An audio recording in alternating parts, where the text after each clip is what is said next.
was good enough.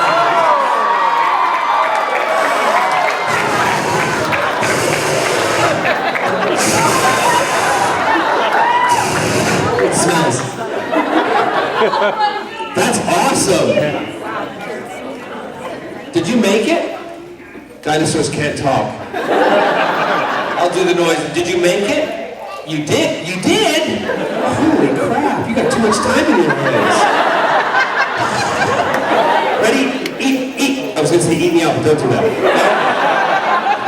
No. Tear me to shreds. Ready, go. Go. Great, thank you. Awesome. You're welcome.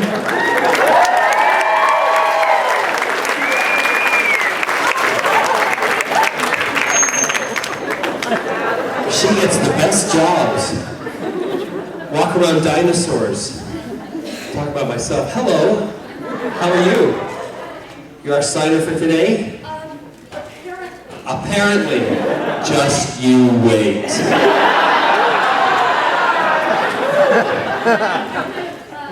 Volunteer for this because I have a friend and you guys have no interpreters available. They didn't bring interpreters to the Long Beach Comic Con? Shame on you. Because they're deaf geeks. Totally. That's how we all applaud. Ready? That's how deaf people, yay, look at that! See, you learned something new. Go to the theater and you just do that, go.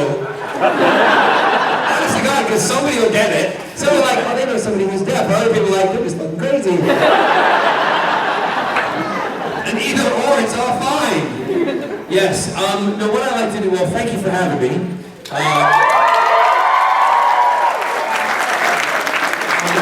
I decided, I live an hour and a half down the road, so I figured this is a good con, if any, to do, and I'd always heard about it. Can we hear that kind of muffled sound? Can we fix that? Oh, yeah, turn me off. Light switch. Somebody got that reference? Yeah. I thought, that's good. Nice. Bing, bing. You hear people doing that in concerts? They go, 1, 2, 1. Bing, bing. 1, 2. Doesn't mean shit. Trust me. They're just trying to impress themselves. So when they asked me, I said, look, I'm going to be in London, and I flew to London on Wednesday night. I arrived there Thursday. I filmed a TV show for the BBC on Friday. I flew back yesterday, arrived yesterday evening, and I'm here today. So I said, I have one day free, I'll do it on the Sunday.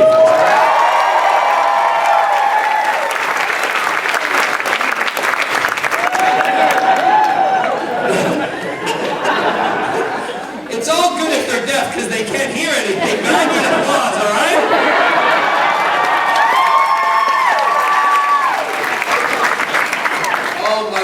It's a Sunday, isn't it? Is it? Yes. So, it's politically incorrect in here. I don't hold back. I speak my mind. I do what I want. If you have kids, good luck on the journey home. Explain it. What did he mean by that, Daddy? Don't know. Shut up. Ask your mother.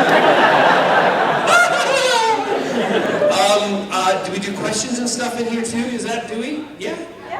Well, good, because what I like to do is I like to, feed off of your questions. I like to feed off of you. And then you can feed off of me, because there's plenty to go around.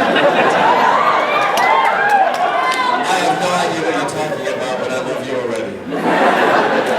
So we can just shoot the questions, and we can, I gotta tell you a funny story about flying first. Because on the plane, when I was, luckily enough now, because of you guys, and this is what I totally appreciate, this is why I do all these things, and I love it, and I have a great time, and I do the panels, I'm able to walk on a plane and I turn left on a transatlantic flight. Do you know what that is? So thank you. Also, when a company's paying for it, when I'm paying for it, I'm sitting with the rest of y'all, right?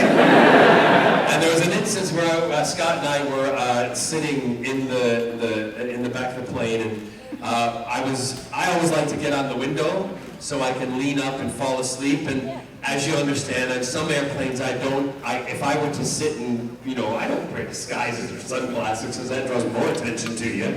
So I like to sit, and people come and say hello, that's fine, but at some point I like to kind of chill and just have my own space, you get it, right?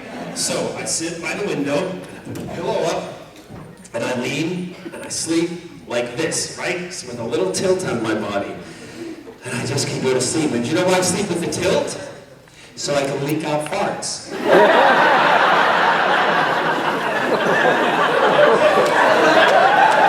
Because if you're sitting straight up and you got a fart, it's going to go, right? It's going to pound off the seat. Particularly now since most of them are leather seats, they're not cloth anymore, because cloth just used to go and absorb it, right? The kids love this story. The farts can just, if I lean, the farts can, one of two things, they can go, or they can go,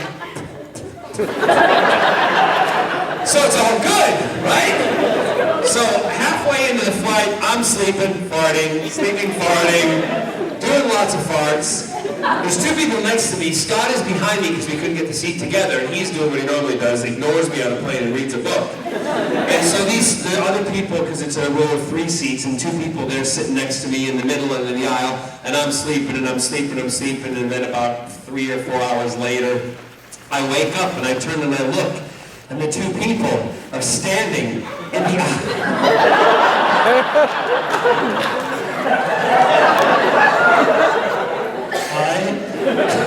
And the guy's like this. And the woman looks at me and she says, "Do you need to use the bathroom?"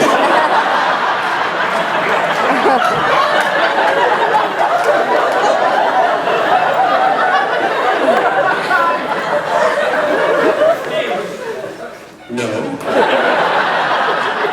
Why? And she went, "It smells like you do."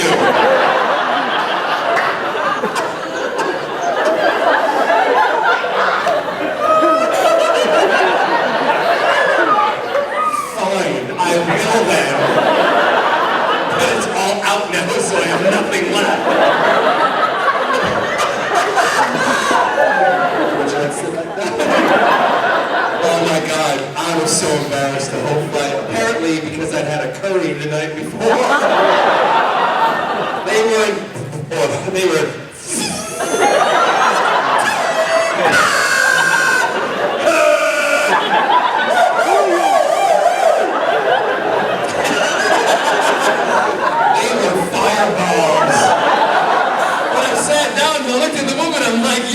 so beautiful and straight, but now it's curly. There's no humidity on airplanes. Oh my God. I love that story. Thank God I wasn't really famous at that time. Otherwise, you know, John Barrowman farted the whole way out. And they stunk. Oh my goodness. Anyway, we're gonna... I'll go to, now you know the kind of tone of the afternoon, right? Yeah. Did you like that story, guys? Remember, when you go to plane, sit, tilted, fart, leak out. We used to call it freak out, but we call it leak out now. More importantly, eat a curry. Make everyone's eyes water. Anyway, let's go to some questions. Oh, I just get to pick. Dalek, yes. Hi. How are you? Are you, you're deaf, Dalek? You're kind of mourning Dalek. Oh, nice. I love when you guys freak out like this. So, my question for you is this. Given all your work with LGBT teens, sorry, I'm nervous. It's all right. Don't worry. If you could give a struggling teen one sentence of hope, what would that be? Oh my God!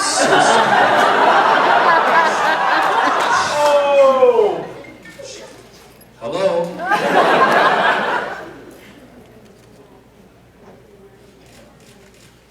What? Oh, you can't hear, can you? Hold on a second. Hold on. Scott? Scott? Hi? It's me. You're in the panel room. You're talking to about 400 people?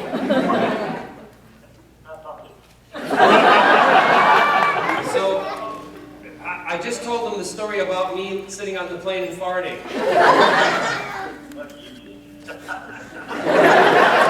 How you ignored me. Scott's very talkative. So you're going to go to Catalina? Well, you could fly. You could pick me up on the way home and fly me back. Yeah, but I can't go in a plane with you because you're only one pilot and one engine. But you've got a throttle. Right, listen, I'll call you after I'm done. Say hi to everybody. Life does go on. Yes. So, sorry. We're working with all LGBT teens. If you could give them one sentence of hope just to keep going and don't give up, what would that be? Well, that's a perfect sentence that you said, but I have kind of a different outlook on it, and I don't look at it as someone saying to somebody, don't give up, because to me that gives them the connotation that there's something wrong when there's nothing wrong. Everything is right. And it's only the people around them that are making them feel that way that are completely wrong. And with LGBT teens, it's a big thing because they're going through, as we all know, the teenage years that we went all through. For a lot of people it sucked, right? And for some of us it was okay, but there's a lot of angst there. So to have that on your shoulders when you're getting grief from people about it, that's a really big thing. But I would just say to continue to be yourself, never apologize for who you are. That's my biggest thing. And if anybody stands in your way to let you be who you are, you really don't need them in your life unless they're your parents. But let me get to this point. Because until you're 18, you have to live under their roof. So you can still be who you are without causing too much drama and trauma, but try to get them to turn around to it. And if they don't, at 18 years old, you have to own who you are, you have to own your life, and you have to make a decision. Do I want to stay and live in this negativity, or do I go somewhere where I can be myself and take the responsibility to the person that you're with and say, I want you to be part of my life. If you are going to be part of my life, then you'll have to accept who I am. If you're not, I am telling you I don't need you in my life. Don't let them push you out. You push them out. Push the negativity out. It's a hard thing to do. I know a lot of kids who've done it, but I will say to them, make sure you know you have someplace to go before you do it, because we do not want you on the street. Which brings me to the house that we're building, we built and we're doing in Palm Springs for LGBT youth who are thrown out of their homes. So we can foster them, we can look after them, they can be looked after by people who are like-minded. Not necessarily gay, but they're heterosexual, they're homosexual, they're transgender, because this is for LGBT kids who are thrown out of foster homes or who need a home, and we're hoping that one day we can have one home in a major city around the US, and that's the goal. But, for teens to just be yourself. Don't apologize for who you are. That would be the line that I would say. And all the other stuff, I kind of waffled. But yeah.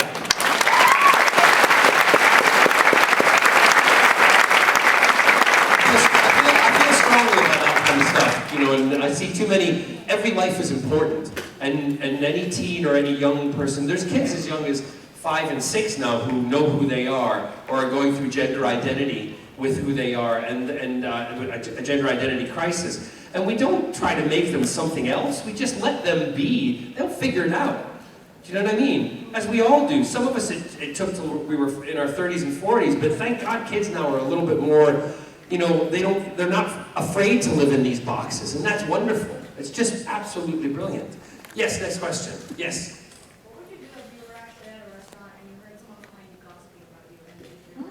Oh, I've heard it before. Did you all hear that question? No. What would I do if I were in a restaurant and I heard somebody gossiping about me behind my back, not knowing I was there? And I said, I have had that happen. I've actually heard someone say, I'm gonna be going there, John Barrowman is a complete asshole. Because he's rude to people. And they went off on this tangent, and I was like, Okay, and Scott was listening, he's like, don't. I'm like, I have to. I gotta defend myself because the fact is they're gonna, like, you know, the Head and Shoulder shampoo, or what was it, what was the one in the old days? VO5, they'll tell 2 friends, and they'll tell 2 friends, and so on, and so on, and so on. And it'll blow up. I thought, no, I'm not, if I hear someone say something bad about me, I'm gonna defend myself. So I stood up and I walked over to the table and I went, hi. And the person went, hi. And I said, who told you I was an asshole? And they said, oh, some guy who was working the Walk of Fame, wasn't in a con because you la la la la. And they went off and I went, okay. I said, well, let me just defend myself a little bit. I said, I'll say something to somebody if they've been rude, or if I see them being rude to somebody else. So I said, if you go back and you look at kind of the history of my being around in the business, there's not many things of me being nasty or mean to people. It's probably, you know, you can't even count it on one hand. I said, so there must have been a justified reason as to why I told this person off. And they went, I never thought of it that way. And I went, well, think of it that way before you start trying to ruin somebody's reputation. Would you please? And I sat back down and had my dinner. And they said wonderful things about me after that. Yes, right in the back. Hi.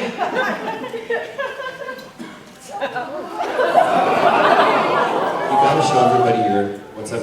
I don't mean this rudely. That sounds so bad. Show them what you're wearing underneath your dress.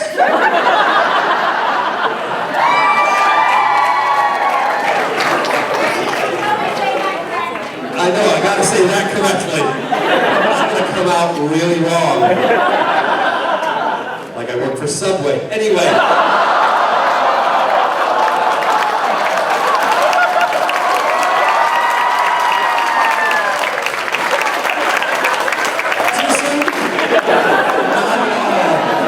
Chuck him in jail, Jesus.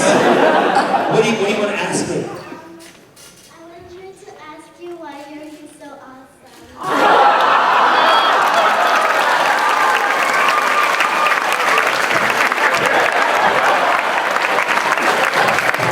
Why am I so awesome? Just like you when I'm talking, I like to move. Like, see when I'm in the grocery store line and I'm buying something, I'm like, Scott's going, can you just pay for the corn? It's corn though. It's the corn dance. Shake the corn. I don't know why I'm so awesome. I just kind of like to be myself. And then if you be yourself, like you're being right now, don't ever lose it. See, when you go to school, I want you to dance like that all the time. And the teacher will say, stand still, you go, no, because I'm awesome.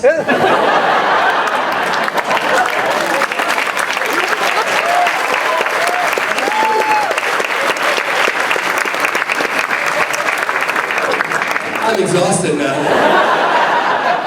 I'm so jet-lagged, it's not even funny. Yeah, I'm trying to mix it up here. Yes?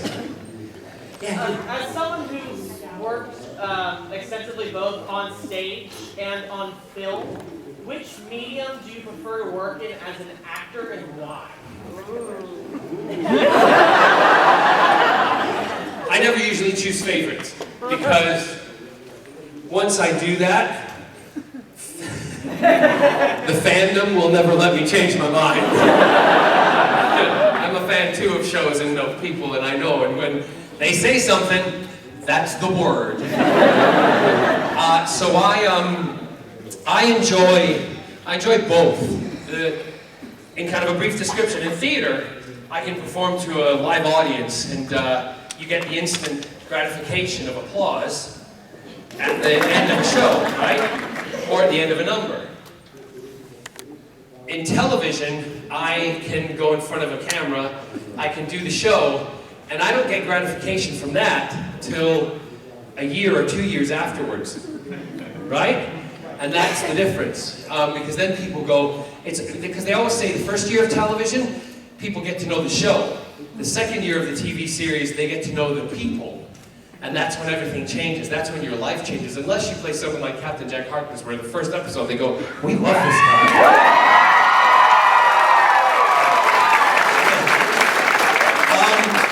The other thing about theater, different in television, in one night of TV, of Arrow, for instance, I played to more people on that one show than I would play in a lifetime of filling theaters in the West End and on Broadway. Completely different. But there's nothing beats live, performing live. It's the most incredible feeling. It's also, on television, the camera dictates what the audience has to see, whereas on theater, in the stage, everything is laid out, so there's a reason that bottle's there. There's a reason that sound system is there. There's a reason for the stair, do you know what I mean? Because you're gonna use that at some point. Everything is there for a purpose, and it's the actor then who's responsible for making you look at whatever is being picked up or touched. Whereas in television, I can do that and put it down, then the camera will go, he's gonna kill someone with that bottle, so we're gonna do a close-up. And then I go, phew! And you're dead. So that's kind of it, but both are great.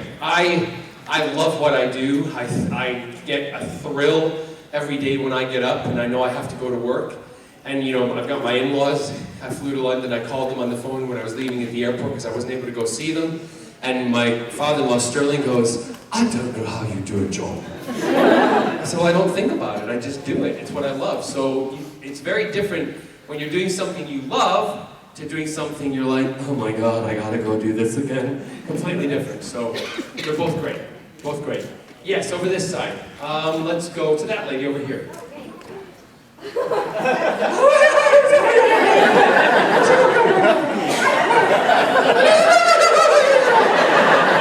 Go ahead.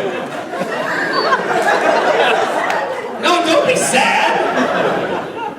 Okay, if you could play any fictional character, any show, any movie, book, whatever, what would you play?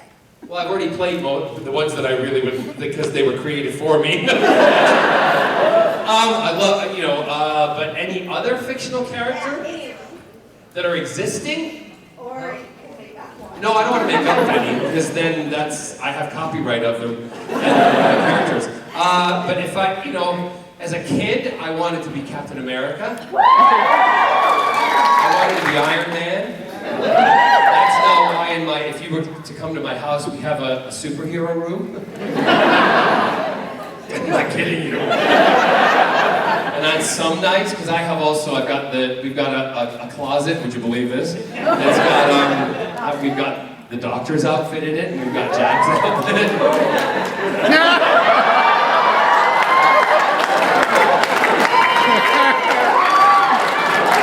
It's always a good Friday. I mean, actually, if you go back in some of my feeds online, Scott and he took a Wolverine mask and I think it was a Captain America mask, and we took it on a plane with us, and we sat on the plane with the masks on. And the flight attendant eventually, you know, fortunately we were up front, she came up, she said, Mr. Barrowman, Mr. Gill, you're kind of frightening the other passengers.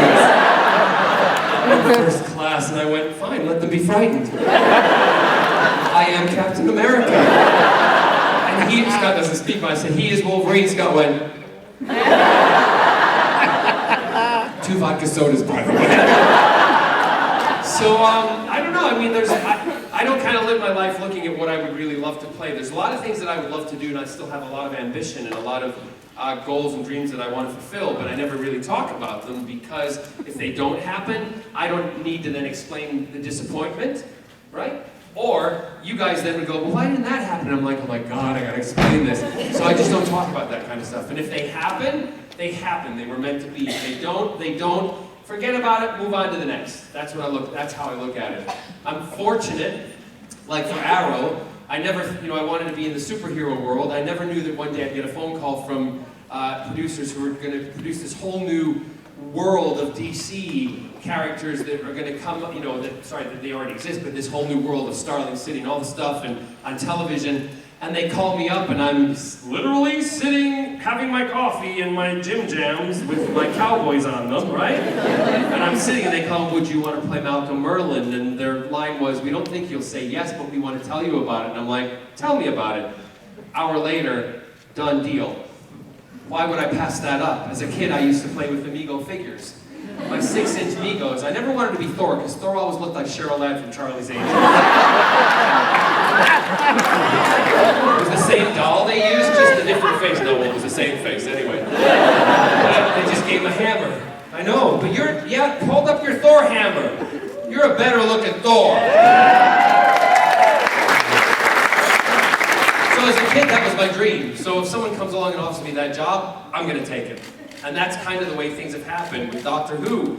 They offered me Captain Jack, and I was doing theater. And a lot of times television people don't give theater people a chance. That has all changed now.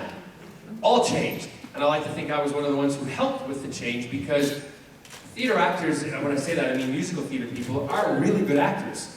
And they were never given the chance because everyone always went, oh, they're musical, they're too big, screw you. I can bring it down, just like anybody else. You want it to be grungy and dirty, I'll make it grungy and dirty, just give me the chance. And that's what Doctor Who did. They gave me the chance, and it was the best thing that ever happened to me in my life.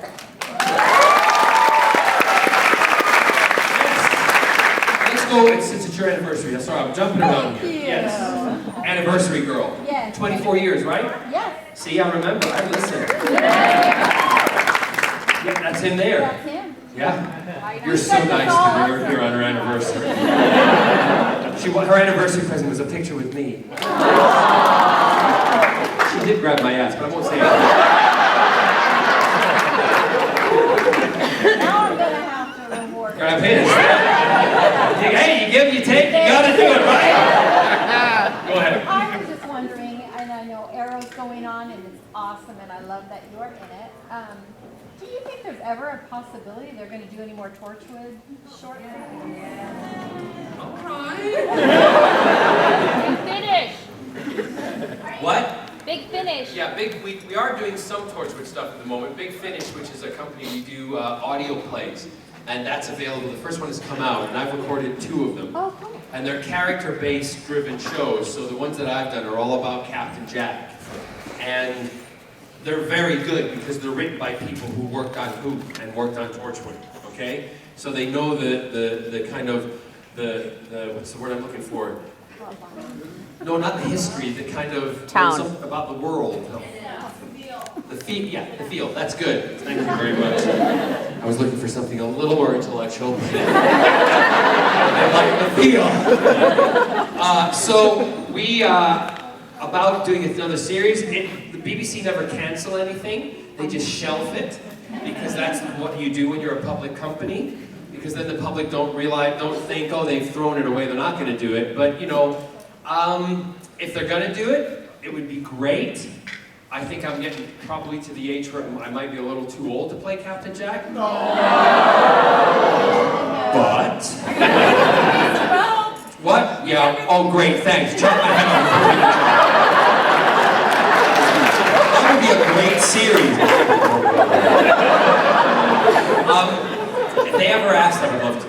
I would go, at the drop of a hat, I would go back to play Jack in a second, because he's a character that changed my life. I know him really well. My sister and I have also written a Torchwood novel, which the BBC and everybody all on the team approved of. It's called Exodus Code, it's available. It's a Jack-driven story, and it's really good, and I think that would be the perfect series to do in a mini-series. It would be great.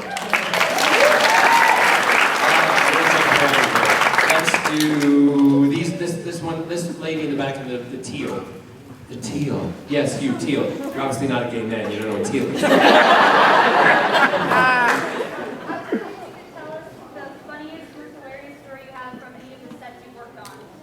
The funniest, most hilarious story from any of the sets that I've worked on. Well, let's start with Arrow. And there was it was kind of a combination. Again, we were doing a sequence where who watches Arrow? You know the sequence where my daughter Thea, spoiler alert.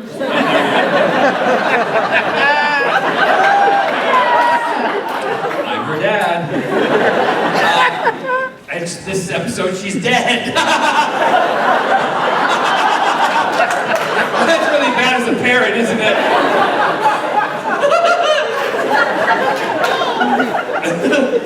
So we're taking her to Raish, or Ra's al Ghul at the time, and Oliver's carrying her body. I've taken all of the Team Arrow, to Nanda Parbat, and we're walking up to deliver her body so that we can put her in the Lazarus pit and resurrect her. Spoiler alert! So we're filming this scene. It's like 3 o'clock in the morning, and we're having a great time. I'm like this on set. I'm just stupid. Emily and I are always laughing.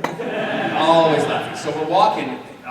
Stephen Amell plays Oliver's up front. He's walking with Thea in his arms, and I'm behind. David Ramsey to this side, and we've got Emily up in front, and there's a couple other people. We're walking, and we're filming this sequence, and the camera's this way, and so we're in the back, and David and I, when you're this far away, Oliver's about where you are, right there, a third row. So we're walking, and action! We get to the position. Now Oliver's got a lot to say up there, and he's talking. And I'm standing like this, giving it all, Malcolm Merlin, Dark Archer, everything. And I go, David. He goes, what? David, I got a fart. I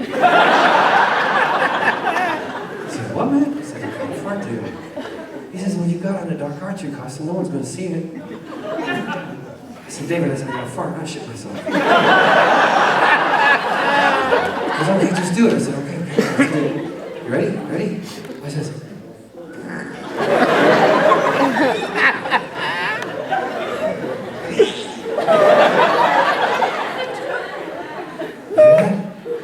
that was a long one. Mine don't smell, David. What? No, mine don't smell. Are you kidding me? I said, no, they don't smell. Here, take a big whiff. I don't smell nothing. See, they don't smell. And cut! Stephen Amell turns around and he goes, fart in my mouth and prove it.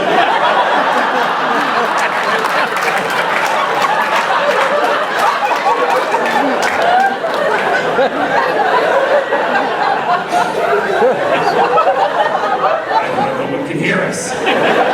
Oops. So that's a joke now. We will be in the middle of doing a scene, and all of a sudden we'll be like, Oliver, I think you should come back to Starling City and da-da-da-da.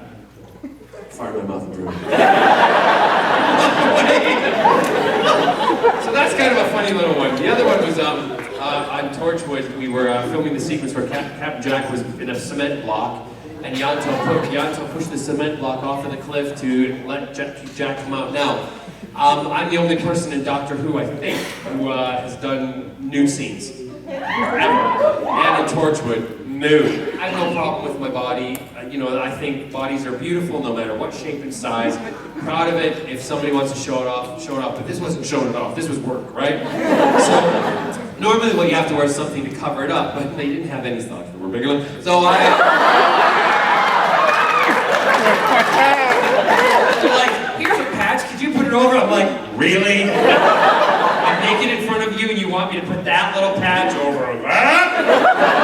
Come on! So they said, will you be comfortable doing it naked? I'm like, yeah, no problem, come on, we'll do it. So I'm supposed to get up, camera's pointing over my shoulder, camera will see my rear end, and they were walking towards me, Eve, Gareth, and Kai Owen, to come and save Jack. They will see everything. So, I warmed it up a little. Kids, because it was very cold outside. Really cold. Really, really, really cold.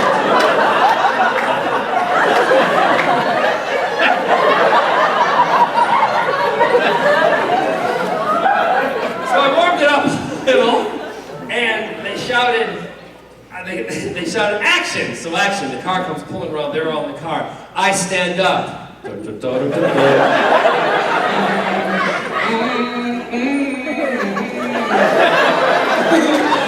And then the the car stops like a screech. They get out of the car and they come out, and Eve, this is Eve. Eve does this.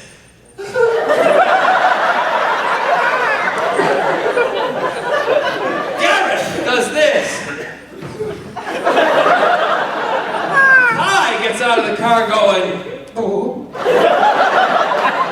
Now, if you go back and watch that sequence, that's the shot that they use.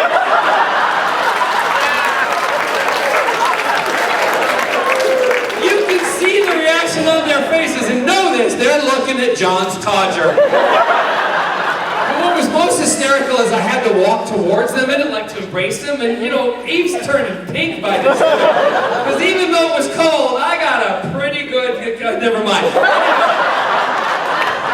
So I'm walking forward, and you know, it's like a telescope just looking out there. And he's like, I can't hug you, I can't hug you. And what was really difficult is to protect my feet, because we're working in a quarry. I put maxi pads on my feet to think it would be okay. Those sons of bitches soak up lots of water. Literally, I'm walking and I'm like, oh my God, it's like I got weights on my feet.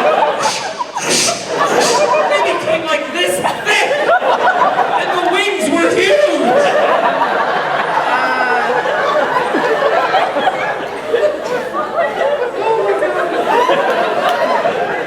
So they shouted cut, and it was great. But that's the kind of crap we used to get up to all the time.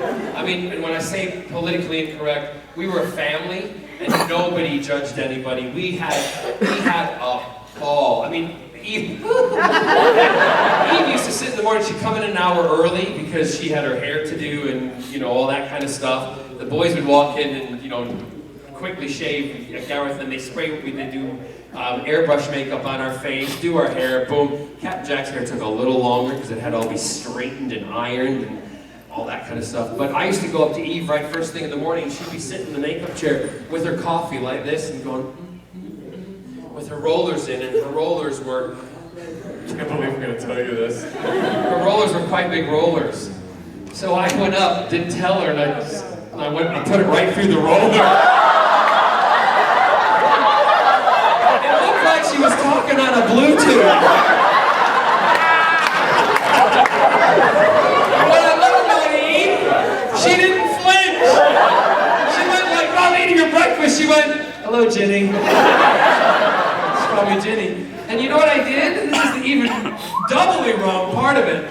I took a picture of her going, look at Daddy, like that. And I use it as my ringtone when she calls me. Like the picture, it comes up, her going, look at my Taj right through her roller. Who's on the phone? Eve. Oh, I am so wrong. Oh my goodness. So those are the kind of things we used to get up to. Yes. Sorry, usually if I call with a celebrity, I'm sorry, here first. Don't apologize.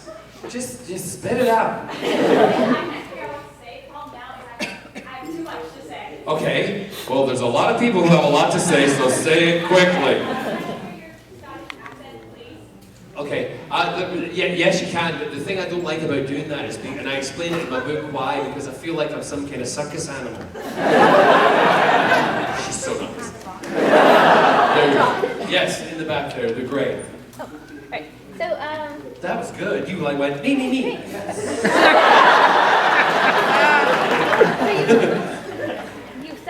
You've always said that you're such a huge fanboy, and you love comics, and you love Doctor Who. So I would like to know your excitement level. You also say you don't read ahead on the scripts. So when you found out you were the face of, and sorry, spoilers if no one's seen it. Spoiler alert if you haven't seen Doctor Who. Where the hell have you been for the last 10 years? So, can you tell us about your excitement level when you found out you were going to be the face of Bo, or that you were the face of Bo? And your excitement level when you found out you were going to be Rach? Okay, my excitement level when I found out I was going to be the face of Bo, I don't read ahead of the script. We got the script at lunchtime doing the episode prior to it. David came running to my trailer and banged on the trailer door. I have nothing to bang on. You're good. Are you following along? How do you...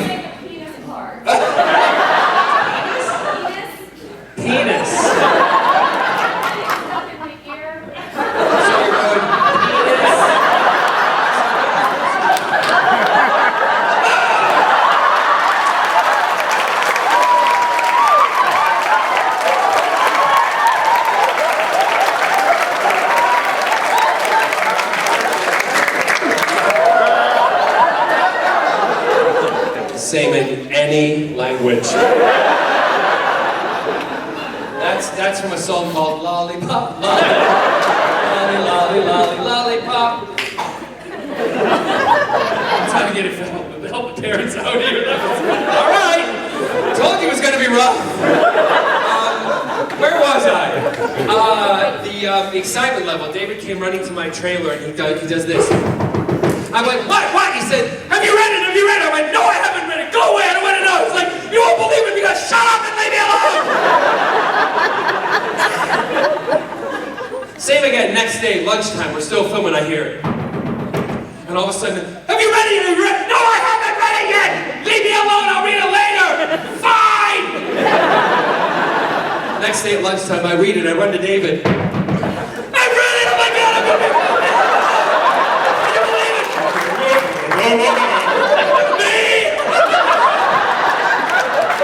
That was the excitement level. For both of us. And then, when the episode aired, I had everybody around for pizza, which we called Dirty Pizza Night. And, no, not because of anything rude, but because pizza, you're not supposed to eat it, so it's dirty. We all eat pizza, so you're all dirty. And I love you.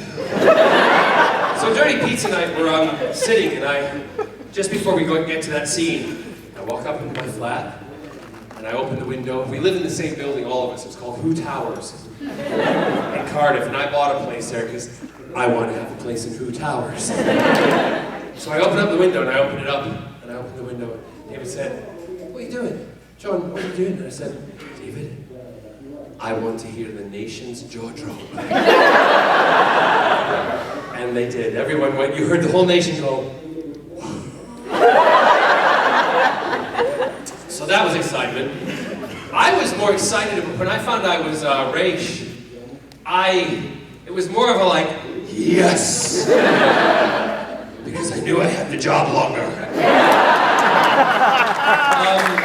No, they did tell me when I signed up for Arrow, they said Malcolm Merlin will be a constant through the entire series, and that was another reason why I'm like, Scott, why would you say no to a job like that? Where the producers say you're there for the whole time. Excited and thinking it was going to be great, and then I put the outfit on. Oh my God, it's so hot. And it's so heavy, because it's leather, and it's buckskin and suede, and when you're standing, I like to stand with my shoulders back and chest up, and seeing that, I'm like this. Oh my God, and my back gets so sore. But that's the only problem of being the most powerful villain in that kind of world. Fine, I'll walk with a hunchback. Yes. Well, I don't know if you noticed, but I was wondering, like, in every TV show I've seen, you died, but you never stayed. Maybe that's what happens in real life. No, that's just a coincidence. I don't know. The thing with Malcolm is he doesn't die.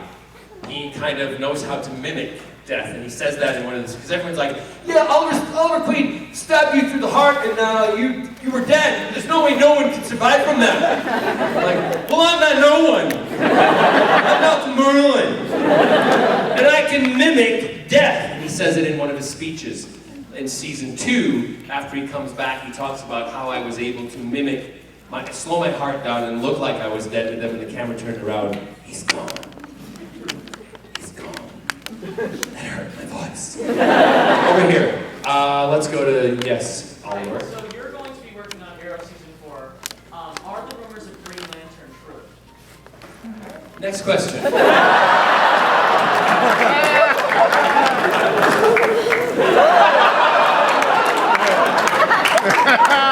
have no idea. No, that's me being silly. I have no idea. We're not, that stuff we're not, and if I did know, there's no way in hell that I'd be able to tell you.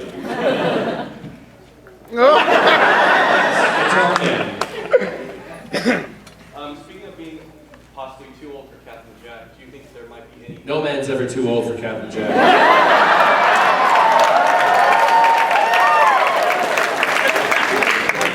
Say again?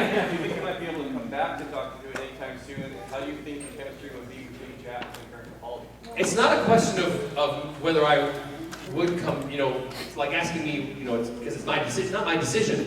It's the producer's decision and the BBC's decision. So they have to ask in order to come back, but they never ask. So I've kind of made my decision.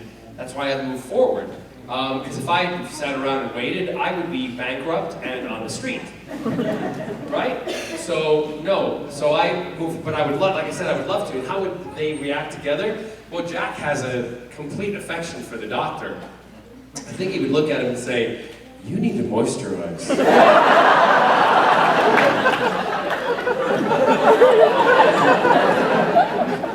True? I know Peter. Peter, if you don't know, was in Children of Earth, Torchwood. Yes. He played Frobisher. I'm a bit of a geek, too. A lot of a geek. Let's go to the boys here.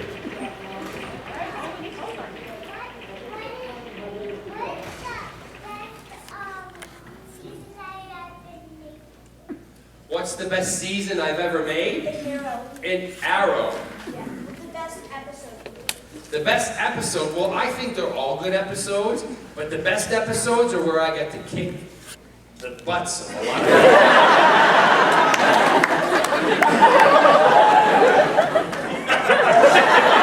I love him. I just want to take him home. I'd be like, Scott, look what I bought. Come on.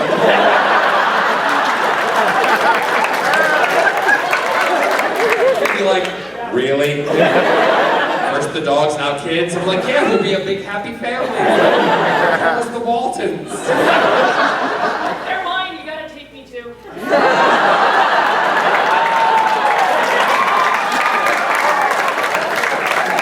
Do you have a penis?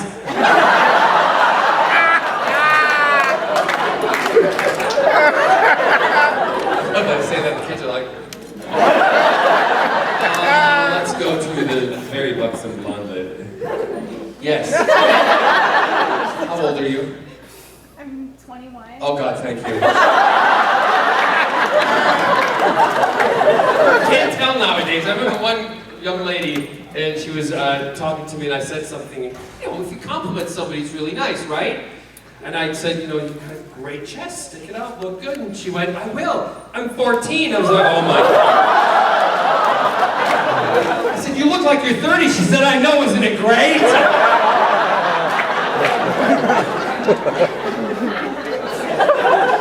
And her mother went, it's fine. I dress her like Whitney all the time. Yes? Okay, well now it's a two-part. One, can I get you saying that on camera? No. It was worth a shot. That's good. Thank you for asking, though. I have a rule about videos. I just don't do videos. Okay. Yep. And then two, if you were going to assemble a team to take over the world, who would be on it and how would you do it? You know you can. Now Barrowman for president. Unfortunately, I wasn't born in the U.S., so I can't run. But I could be a vice president. No, assemble a team of real or fictional? Yes. Okay. Here's what I do. This is hard to be on the spot because I got to do it randomly. I would put, obviously, I'd put John Barrowman, but I'd have all of our, I'd have Steve Amell. I would also have David Tennant. I would have, let me just think here. I would have, oh my God, their names, it all goes out of my head now. Put it this way, anybody who's a major superhero character who plays one, I'd have them as the real person, but then I would also, because I could time travel, I would go to an alternate universe and I'd get their superhero version that they play on television that actually existed as superheroes. Follow me? I would then bring the two universes together, okay? And because I have David and the Doctor there, they could equal the balance in time while this was all happening in the TARDIS, right? Which would be spinning above us, keeping complete calm with the time continuum. Not that I've thought about this.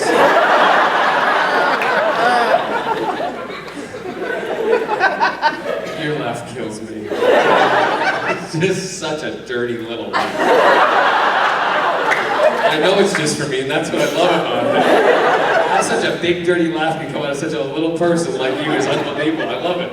I've known her for a long time, don't worry. In a minute, I'll be telling her to piss off. Don't. Oh no, I will. So I would then, I'd have us all lined up, ready to go, and we'd have transport, okay? I would then have one of my friends, Will Wheaton, from Star Trek, like this. He would then have his alternate, who would be able to transport us up to wherever we wanted to go, to whatever country, to make good in the country and get rid of all of the jerks from around the world, right? And what we would do is we would make them think that it's something completely, innocent and random, because our front man, because they think he's so stupid, would be Donald Trump.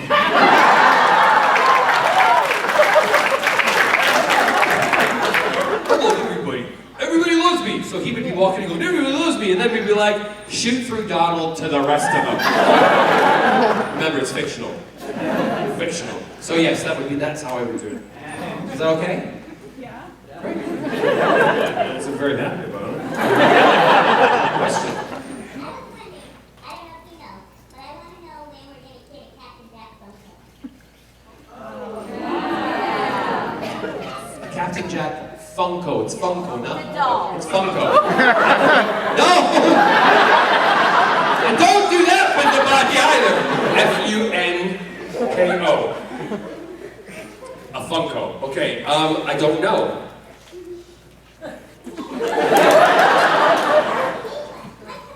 Look at my face. I don't know.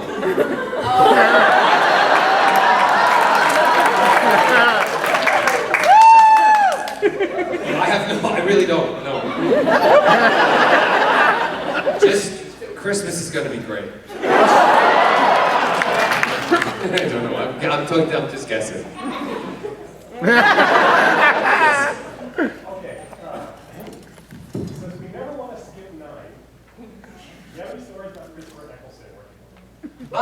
I do, and Chris was a lovely guy to work with, and I love that Chris brought back that whole angst side to the Doctor, which was a dark side that we never ever had seen before, and he needs to be kind of given the credit for doing that. But Chris was not the type that would joke around on set very much. And Billy and I used to do a little bit more of the joking than anything. I loved when I was on set by myself. I could entertain myself. But yeah, and I think it was a bit more of a difficult time for Chris when he was going through it, because I don't think he realized how it was going to become such an iconic thing to play and do.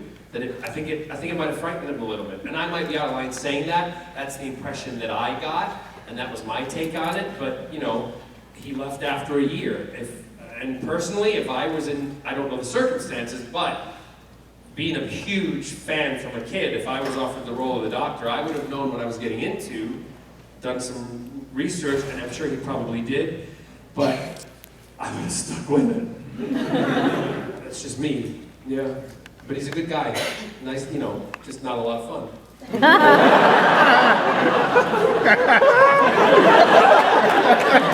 can only tell the truth. Yes. I love you. Probably what he says about me is outrageous. Yes. Stephen Moffat has done a really good job endowing ordinary things with nightmare fuel. And I was wondering if, having been part of the backstage behind the scenes aspects of making some of that nightmare fuel, if when you see new stuff, if it affects you in the same way it does other things. Like, do you freak out when you see a statue of the art?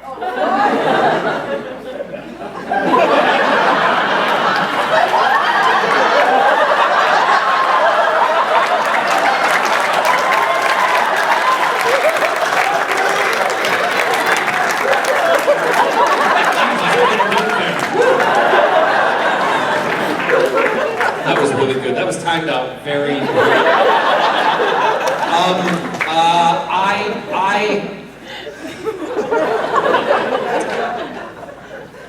it's not real. I have to say, the only thing that still freaks me out is from when I was a kid, and it's the autons. And the monsters, villains that freaked me out. Autons, when I was a kid, I couldn't walk past a store window with a dummy in it. I had to be hidden into my mother's coat. I know, it wasn't a cute thing. God, she had good coats.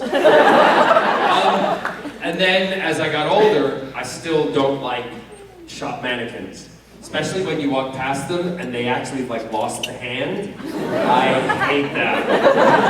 Because all I'm waiting for them to do is just go, start shooting people, right? It's horrible. The other thing that I don't like is Davros.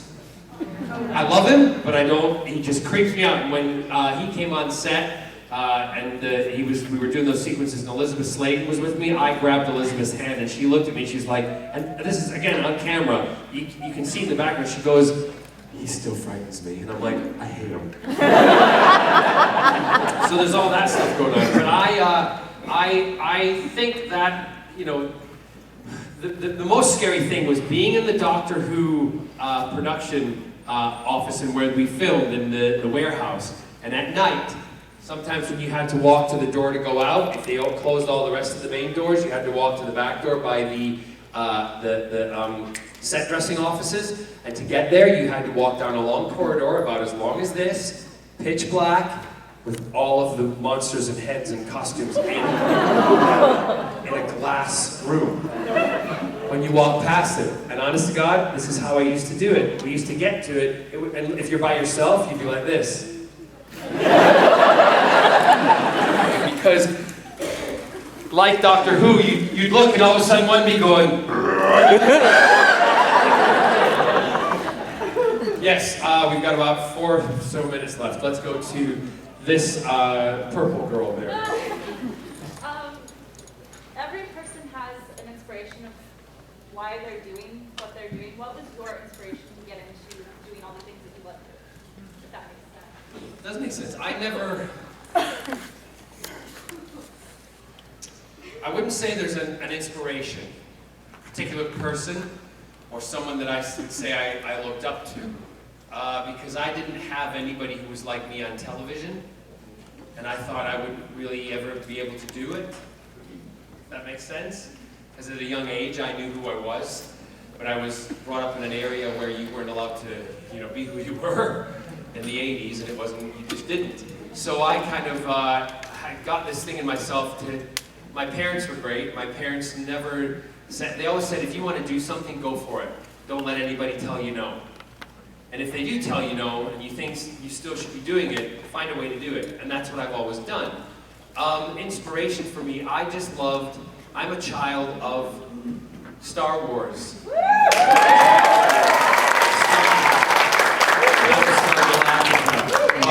The 25th century.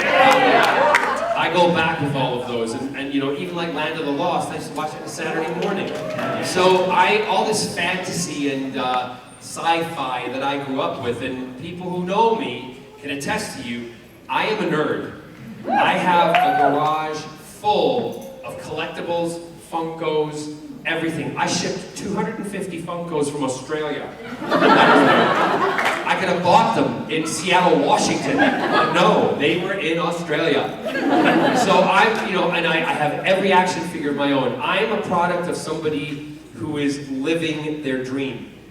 And I have to thank you guys for it, because you've supported me and you watch the things that I'm in. That's why I feel I have to be honest with you, I have to be upfront with you, I have to give you things back, and I don't hold back. Because you've changed my life. From a little boy dreaming about being in these shows to a man being in these shows and doing what I have dreamt about, I can't ask for any more.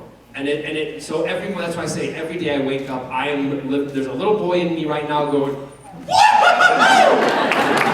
and I thank you, and he thank you, because you make my life awesome. Thank you very much, guys. I really appreciate it.